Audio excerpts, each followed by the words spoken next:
my salary from when I was a non-PhD, the change was just about 1,000 Ghana cedis only. Welcome to the Saucy Girl Talk with Dr. Ama Dake. Remember, you are beautiful, enough, confident, and loved. Hi, I'm Dr. Ama Dake, and I'm here to give you 5 reasons why you shouldn't bother reading a PhD.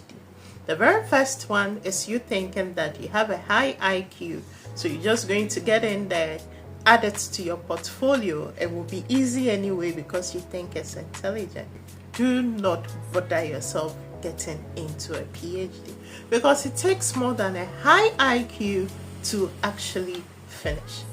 Check the statistics. And then the second one is that feeling of, oh, is this it? Because when everything is over, you're actually going to ask yourself, well, is this all that it is?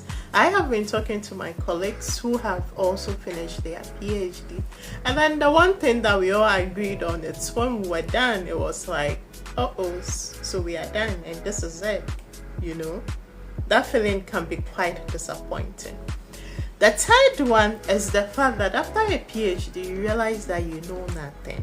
It's like you are done and you are like, oh no, I know nothing. Because the truth is, there is so much information out there that you finish and feel that, well, I know nothing. But that's actually a good thing because it's a humbling experience when you are done. Knowledge is vast. Every day people are writing, there is new knowledge out there. So you might just feel like, well, I know nothing after all this. The fourth one is the brain freeze.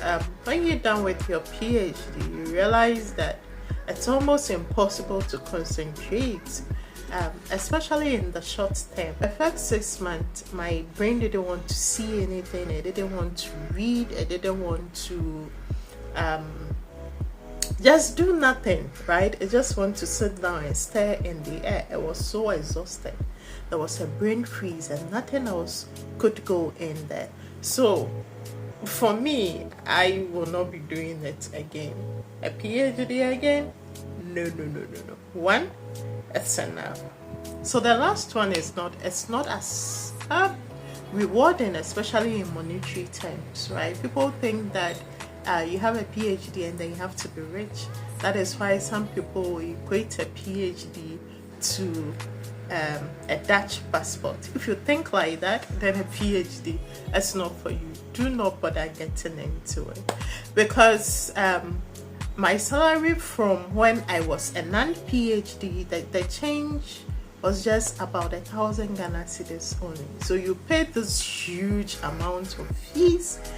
If you are paying, which I would advise do not pay for a PhD, you go through this program that basically frustrates you, and at the end of the day, the change in your salary is just 1,000 cedis, which is not even up to $100, right?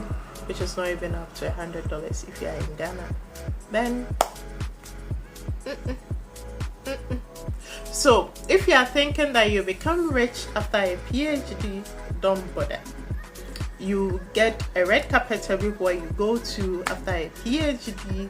Do not bother. In academia, it's the basic. It's the least you can have in my field. So adios. What is that thing that after your PhD you realize that adios. Alright, see you in the next one. Bye. Don't forget to tell me what you think. Like, share, and subscribe. Thanks for watching.